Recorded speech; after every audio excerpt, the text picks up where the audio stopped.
Selamat datang, saya ucapkan kepada pemirsa sekalian. Perkenalkan, ini adalah podcast Hijau Hitam yang digagas oleh teman-teman HMI Komisariat Hukum. Jadi, alasan HMI Komisariat Hukum ingin mengadakan podcast ini adalah kami ingin terus berkontribusi, terus berinovasi sesuai dengan perkembangan teknologi yang sudah ada, seperti itu. Nah, dalam kondisi pandemi seperti ini, ruang lingkup kita dalam berdiskusi, dalam berretorika sangat dibatasi. Makanya disyukuri adanya teknologi yang menunjang ini, kami manfaatkan untuk membuat obrolan-obrolan yang mungkin bisa didengar oleh kawan-kawan semua. Perkenalkan, nama saya Akil Yusuf Hidayat. Saya selaku Ketua Umum HMI Komisariat Hukum periode 2021-2022. Di samping saya ada Kanda Reza Bagus Widiantoro. Beliau adalah demisioner HMI Komisariat Hukum periode 2020-2021. Sebelumnya, apa kabar Kanda? Alhamdulillah baik, kabar baik. Oke. Mungkin bisa dikenalkan sedikit dari Kanda. Baik teman-teman sekalian, perkenalkan nama saya Ria Bagus Widiantoro. Saya kader Himpunan Mahasiswa Islam angkatan 2018 dan kebetulan saya juga sudah demisioner dari HMI Komisariat Hukum, tapi tidak berhenti menjadi kader HMI. Ya, benar dari perkataan Kanda Reza bahwasanya kita berkader sampai kapanpun kita akan tetap masih kader gitu. Nah, dalam podcast kesempatan kali ini kita akan membahas seputar Milad HMI. Alhamdulillah kemarin pada tanggal 5 Februari HMI telah melaksanakan Milad yang ke-75.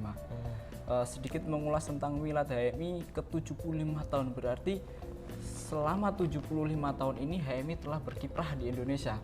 Bayangkan kalau HMI ini adalah manusia, usianya pasti sudah seperti kakek-kakek dan nenek-nenek gitu. Ya, berarti sudah terlampau lama sekali. Tapi apakah dengan waktu atau usianya yang lama itu HMI tergerus dengan zaman atau tidak?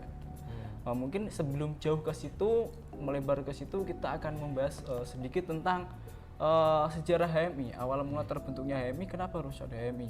Mungkin dari Kanda ada sedikit penjelasan? Baik, sedikit jauh dan menjelaskan. Sebelumnya mengucapkan selamat Milad Himpunan HMI, Himpunan Mahasiswa Islam yang ke-75.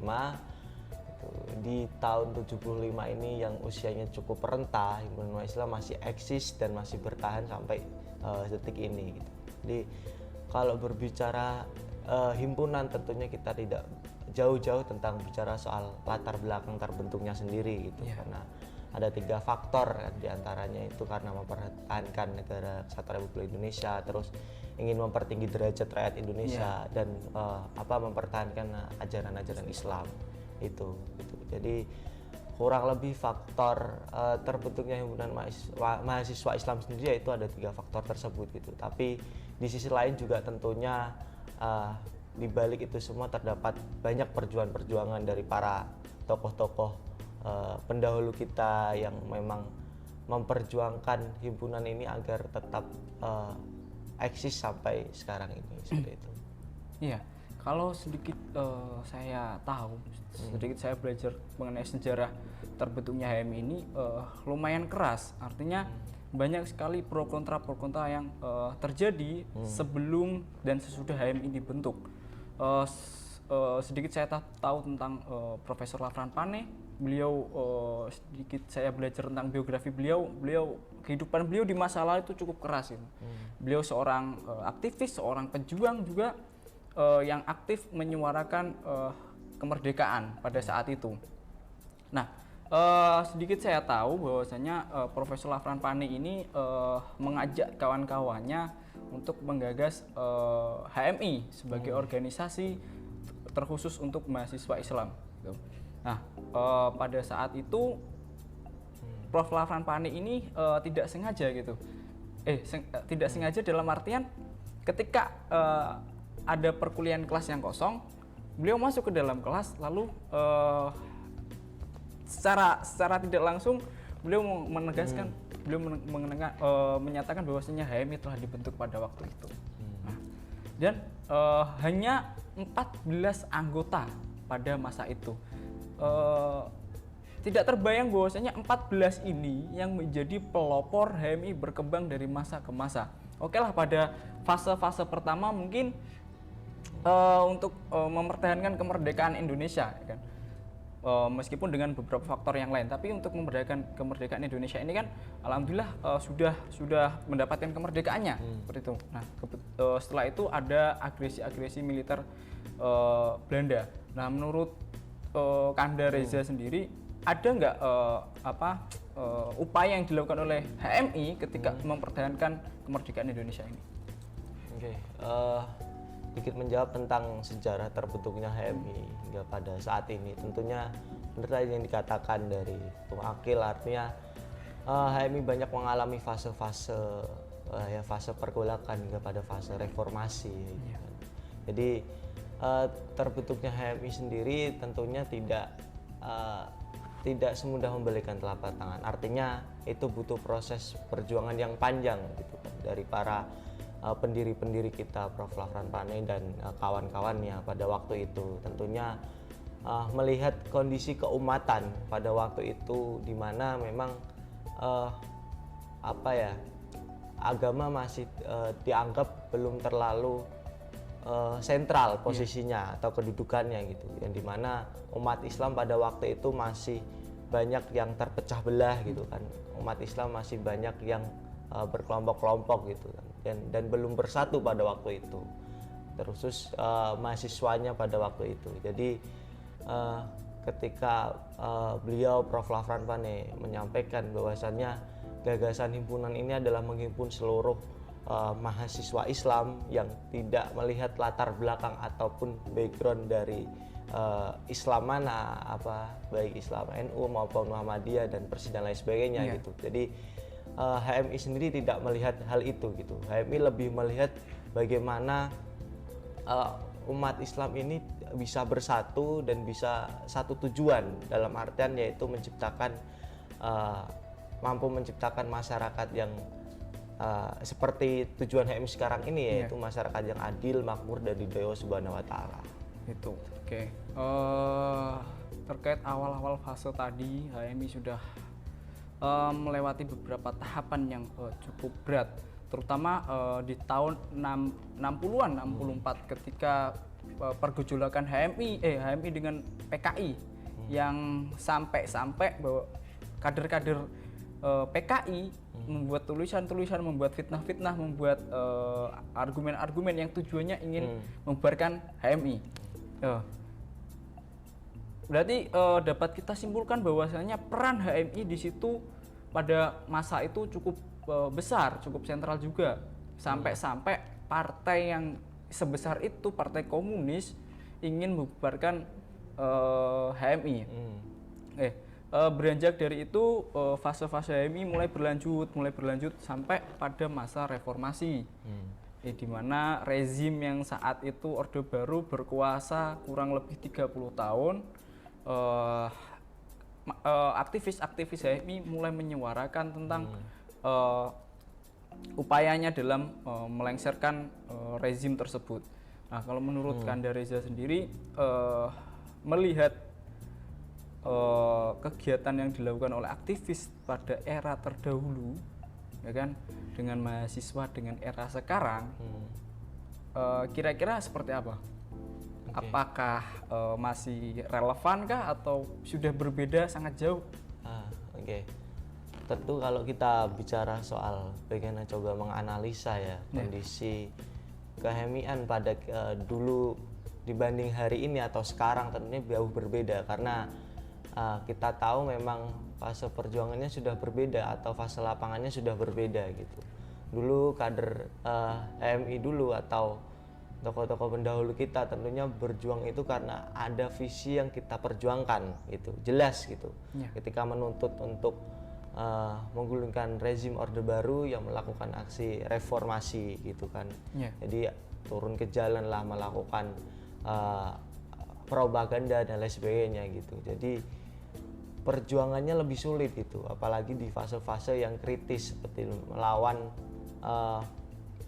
pada waktu agresi Belanda, terus pada waktu menghadapi Partai Komunis Indonesia, pada waktu itu juga HMI sangat berturut peran aktif di dalamnya, hingga pada waktu itu tokoh-tokoh mempertimbangkan apakah posisi HMI ini masih sentral kedudukannya, apakah memang sudah tidak relevan lagi pada waktu itu, karena memang ditakutkan HMI ini banyak mengancam disintegrasi bangsa pada waktu itu, karena memang ya gejolaknya yang luar biasa hingga pada kadernya yang kritis semua pada waktu itu dan progresif, tentunya jauh berbeda pada sekarang ini gitu. Karena kalau kita melihat kondisi kader HMI keumatan sekarang ini, tentunya kalau saya pribadi saya menganggap HMI sekarang mengalami kemunduran gitu. Karena artinya semakin usia rentah HMI, tapi kita semakin kehilangan titik epicentrum kita gitu. Jadi tujuan HMI itu mau dibawa seperti apa implementasinya gitu. Saya belum lihat itu gitu. Karena jujur sebagai kader HMI tentunya kita sangat prihatin akan hal tersebut gitu. Di sisi lain juga ya kita ketahui HMI sekarang secara politik tentunya sudah tidak utuh lagi gitu. Ada dualisme dan lain sebagainya. Itu yang terjadi di beberapa daerah juga gitu. Itulah yang terjadi HMI sekarang ini. Tapi yang saya melihat HMI semakin besar dengan kapasitasnya, dengan intelektualitasnya kan, dengan kemampuan berpikirnya HMI semakin besar gitu. Tinggal bagaimana cara kita untuk memposisikan perjuangan HMI ini sesuai dengan aturan dasar dan aturan rumah tangga organisasi sendiri, seperti itu. Okay. Tadi saya sedikit menggarisbawahi dari Kak Reza bahwasanya perjuangan kader-kader HMI terdahulu, kenapa perjuangannya secara masif, karena dia memiliki visi tertentu. Contoh visi pada saat masa reformasi dia ingin menggulingkan rezim, ya kan. Mungkin menurut saya kenapa kader sekarang mengalami kemunduran akibat kader-kader sekarang belum menemukan visi mengapa dia berhimpun. Ya, karena kita tahu kadang mahasiswa ingin memasuki organisasi karena aku ingin belajar, aku ingin melatih public speaking, aku ingin menambah relasi, tapi belum menemukan visi di mana kenapa aku harus berorganisasi dan dampak apa ketika aku ikut organisasi kepada masyarakat dalam lingkup luas. Mungkin itulah yang membuat kemunduran bagi kader-kader HMI. Lantas menurut Kak Reza sendiri, motivasi apa yang dapat membangun gairah diri kader-kader HMI untuk semangat lagi dalam berhimpun? Seperti apa? Tentunya kembali ke visi awal kita ya, keislaman dan keindonesiaan. Itu yang perlu dibawa teman-teman, penting gitu. Jadi 5 materi wajib yang diajarkan pada waktu LK1 ada sejarah, mission, KMO, NDP, dan satu lagi apa? Kehatian. Sejarah, ada sejarah, mission, KMO, NDP gitu kan. Itu kan beberapa materi yang diajarkan wajib ketika teman-teman LK1. Itu yang bisa membuat teman-teman untuk bisa merefleksikan kembali gitu apa yang sudah diajarkan dari materi tersebut, karena ber-HMI itu kan merupakan amanah keumatan dan kebangsaan gitu. Jadi ber-HMI bukan hanya sekedar ikut organisasi belaka gitu, tapi ada value di dalamnya, ada nilai-nilai yang terkandung di dalamnya, baik itu nilai filosofis, nilai sosiologis maupun nilai historis gitu. Jadi ber-HMI itu bukan hanya kita berhimpun, kita berkumpul, tapi tidak mengeluarkan ide dan gagasan. Tapi ber-HMI adalah kita memetakan arah gerak kita, orientasi kita ke depan itu seperti apa gitu. Jadi tidak jauh-jauh dari keislaman dan keindonesiaan tadi, dan 5 materi wajib yang sudah diajarkan. Dan tentunya untuk kader-kader HMI tentunya kita juga perlu apa ya, merefleksikan terus gitu. Ya. Apa yang terjadi di HMI sekarang ini gitu, apa yang bisa kita kontribusikan, apa yang kita bisa dedikasikan untuk HMI gitu. Jangan hanya coba untuk mengkritisi HMI saja gitu, tapi cobalah untuk beri solusi yang alternatif untuk perubahan dan untuk perbaikan HMI sendiri, seperti itu. Ya. Padahal kalau kita tahu sendiri, ketika kita berhimpun, banyak dari tahun ke tahun, dari periode ke periode, inovasi dalam berorganisasi maupun dalam berprogram kerja itu semakin banyak. Seharusnya itu menjadikan wadah bagi kader-kader HMI lebih giat dan lebih aktif. Tapi mengapa kader-kader HMI itu dirasa malah semakin mengalami kemunduran gitu? Apakah program kerja yang dilaksanakan ini tidak relevan dengan tujuan HMI, atau memang kadernya sendiri atau pribadinya sendiri yang memang tidak mengiyakan agenda tersebut gitu. Mungkin dari Kanda, Reza bisa memberikan sedikit pencerahan kepada kader-kader HMI yang mungkin sekarang di rumah malas-malasan ikut program kerja atau malas-malasan beraktivitas di organisasi. Ya, ini terkhusus mungkin bagi adik-adik yang masih berproses di komisariat ya, karena memang rahim perkaderan, rahim teman-teman berproses itu ya awal mulanya di komisariat gitu. Sebelum teman-teman sampai pada tataran cabang, bahkan tataran pengurus besar sekalipun gitu. Jadi rahim awalnya tuh di komisariat gitu. Jadi teman-teman berproses awal terus berprogres awal itu ya di komisariat gitu. Jadi yang tadi saya katakan di awal, artinya teman-teman harus pahami dan sadari gitu apa tujuan kita untuk berhimpun dan apa yang menjadikan kita mau berhimpun atau ber-HMI sendiri gitu. Jadi kita coba rasakan feel-nya gitu. Jadi kalau misal teman-teman di sini mengira HMI itu hanya sebatas pengguguran kewajiban semata, enggak gitu. Tapi terdapat tadi gitu, terdapat nilai-nilai di dalamnya gitu yang mungkin teman-teman nggak bisa rasakan secara langsung, tapi itu dampak di kemudian hari teman-teman akan rasakan gitu. Jadi sebenarnya bukan salah organisasinya atau memang bukan salah pada HMI-nya gitu, tapi lebih kepada bagaimana cara kader ini menempatkan diri dalam organisasi tersebut gitu. Karena saya rasa dulu tokoh-tokoh HMI para pendulu kita membangun organisasi ini dia dengan semangat dan dengan spirit juang yang tinggi gitu, tanpa adanya tendensi politik apapun gitu. Itu memang dilandasi dengan dasar ya tadi keislaman dan keindonesiaan. Jadi harapannya memang untuk adik-adik kader-kader di komisariat gitu teruslah untuk mencari apa yang teman-teman cari di komisariat, karena HMI ini tidak akan memberikan dari apa yang teman-teman butuhkan gitu. Jadi HMI akan memberikan lebih dari apa yang teman-teman butuhkan ketika teman-teman mau mencari dan teman-teman mau menggali hal tersebut, seperti itu. Saya melihat dari tahun ke tahun jumlah dari mahasiswa baru yang ingin bergabung di HMI semakin menurun. Apalagi di tengah kondisi yang masih daring seperti ini, artinya mahasiswa masih melakukan pembelajaran di rumah. Tapi minat mereka untuk bergabung di HMI itu masih cenderung kurang. Bahkan dulu awal-awal ketika saya ingin masuk tuh ke HMI itu saya pernah dengar omongan-omongan, jangan masuk HMI, HMI itu organisasinya yang Islam-Islam nggak jelas, Islam-Islam radikal. Nah, dengan kata-kata seperti itu justru bukan menjadikan saya tuh takut atau gimana, justru malah menjadikan saya tuh terpacu. Artinya benar nggak ini radikal? Toh kalau memang radikal, kenapa dia menghasilkan tokoh-tokoh besar gitu? Makanya saya memutuskan diri untuk bergabung di dalam HMI gitu, seperti itu. Nah, tapi untuk mahasiswa sekarang karena kondisinya masih online, mereka belum mengenal organisasi sepenuhnya, apalagi hegemoni di kampus gitu. Nah, mungkin dari Kanda Reza bisa mendeskripsikan sedikit kenapa sih mahasiswa baru ini dia harus memiliki minat masuk ke dalam organisasi gitu. Seberapa penting sih organisasi bagi mereka?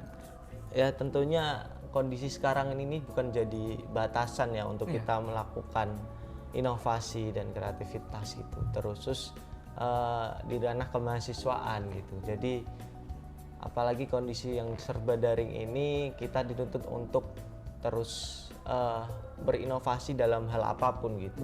Terus apalagi pembelajaran juga kita beralih ke daring, tentunya kegiatan kemahasiswaan gitu kan, itu kan juga kita harus coba berinovasi juga gitu. Jadi calon-calon kader ini atau mahasiswa-mahasiswa diharapkan memang mencari terobosannya sendiri gitu. Jadi ini kan kita udah perkembangan teknologi semakin pesat gitu, dan kita sudah masuki revolusi industri 4.0 bahkan 5.0 kan gitu. Jadi tidak ada alasan untuk teman-teman tidak tahu atau tidak mengenal HMI gitu secara langsung ya. Artinya teman-teman bisa gali itu di berbagai media yang HMI miliki gitu kan, media sosial yang ada gitu. Jadi teman-teman juga bisa saring lewat situ gitu. Jadi di HMI itu ada semua gitu. Artinya HMI dikatakan sesat lah, HMI dikatakan tidak jelas orientasi Islamnya kemana dan lain sebagainya gitu. HMI teman-teman bisa filter di situ gitu. Teman-teman bisa cari sejarah latar belakang historisnya HMI itu terbentuk seperti apa, tujuannya seperti apa kan gitu. Apa yang mau dicita-citakan di situ terjelas gitu. Dan di HMI ini kan kita tahu ada 5 kualitas insan cita gitu kan. Ada insan akademis, pencipta, pengabdi, bernafaskan Islam, dan insan yang bertanggung jawab terhadap masyarakat adil makmur di Allah Subhanahu wa taala gitu. Di situ jelas gitu. Jadi ke teman-teman nggak perlu risau lagi atau mungkin masih bingung ya. Misal teman-teman mau berHMI atau berhimpun gitu. Jadi sudah jelas organisasi ini emang berdirinya karena berbagai faktor apa saja, dan memang tujuan yang akan dicapai itu apa saja, seperti itu. 75 tahun HMI melewati bahtera roda organisasi yang cukup keras. 75 tahun ini menurut Kanda, apakah kedepannya HMI masih bisa bertahan di tengah tuntutan zaman, di tengah tuntutan kondisi masyarakat yang serba berubah, mulai dari kondisi sosial, budaya, ekonomi? Apakah ke depan HMI masih bisa bertahan? Iya, oke. Terakhir itu saya coba teringat kan dari salah satu tokoh dengan pejuang juga, Jenderal Sudirman, pada milad HMI pertama beliau pernah mengatakan, dan HMI itu bukan hanya himpunan mahasiswa Islam tapi harapan masyarakat Indonesia gitu. Ya begitulah yang dikatakan sampai HMI berusia 75 tahun ini gitu. Dengan berbagai dinamika, dengan berbagai proses-proses transisinya, HMI sudah coba melewati hal tersebut itu. Dan HMI sampai saat ini masih bertahan. Entah bertahannya masih sama dengan fase-fase yang sebelumnya atau sudah berbeda, karena kita melihat kondisi perkembangan zaman tentunya itu dinamis gitu. Jadi kita nggak bisa ukur perkembangan zaman ke depan itu seperti apa, tapi kita bisa persiapkan hal itu gitu. Yaitu hal itulah yang memang HMI harus jawab itu. Artinya HMI harus mampu menjawab tantangan zaman gitu. HMI harus mampu menjawab tantangan dari para tuntutan kader sendiri gitu. Jadi yang serba kompleks ini gitu kan, serba sudah beralih ke digital ini, tentunya HMI harus bisa beradaptasi dengan lingkungan yang ada gitu, guna mewujudkan tujuan dan cita-cita HMI sendiri gitu. Seperti itu. Iya. Saya sepakat bahwasanya HMI sampai kapanpun tidak akan pernah hilang gitu. Terbukti selama 75 tahun HMI tetap eksis, tetap mengikuti perubahan zaman. Seperti yang kita lakukan sekarang ini, kita memanfaatkan perkembangan teknologi untuk melakukan kegiatan-kegiatan penunjang aktivitas kader HMI. Artinya meskipun pembatasan sosial masih dilakukan oleh pemerintah, tapi dengan skala kecil seperti ini kita mampu melakukan kegiatan yang mampu disaksikan atau didengar oleh ribuan bahkan jutaan orang di dunia maya, seperti itu. Nah, mungkin terakhir closing statement dari Kanda Reza, harapan dan kesan, mungkin kesan dulu, kesan ketika masih berhimpun, masih semangat dalam menjadi pengurus, seperti apa Kanda? Iya, oke, kalau berbicara soal kesan ya, kesan dulu saya awal berhimpun memang Ya dari semester awal, bahkan semester 1 saya berhimpun gitu. Jadi karena saya pikir organisasi HMI ini yang sudah membesarkan saya sampai titik ini gitu, sampai di posisi sekarang ini, tentunya saya banyak berhutang budi gitu kepada himpunan gitu. Dalam arti saya harus mampu untuk memberikan yang terbaik untuk kemajuan himpunan sendiri gitu, untuk adik-adik penerus di HMI nantinya gitu. Jadi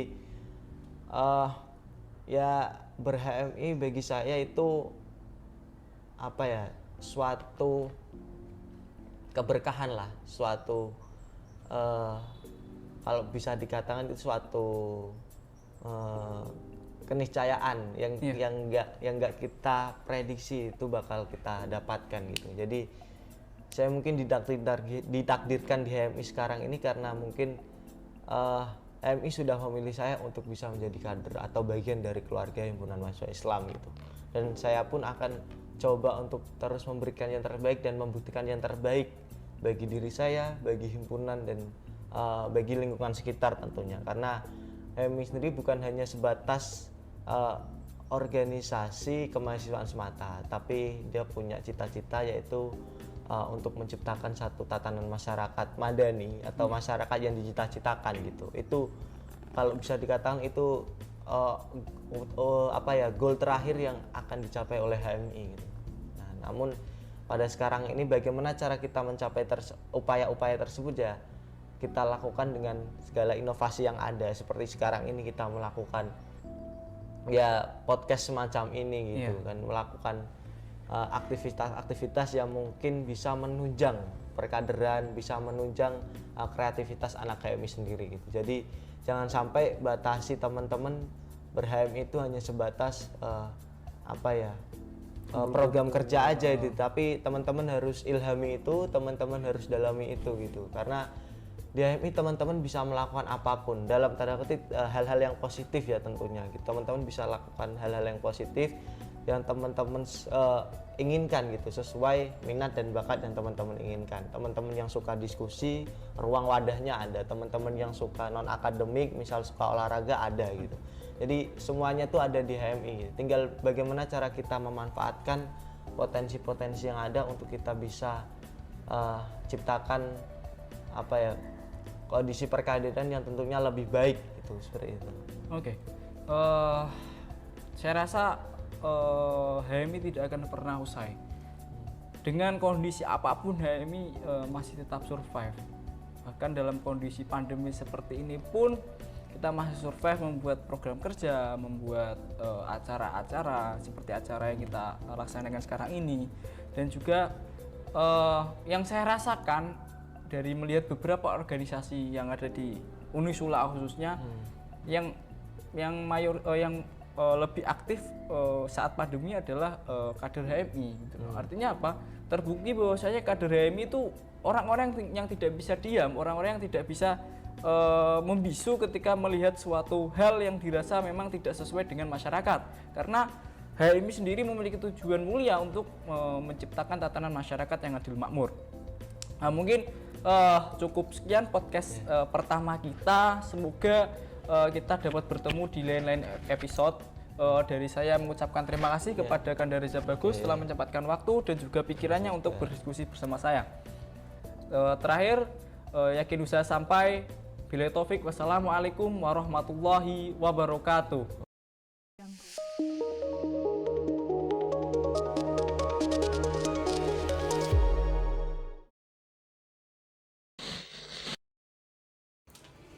Terus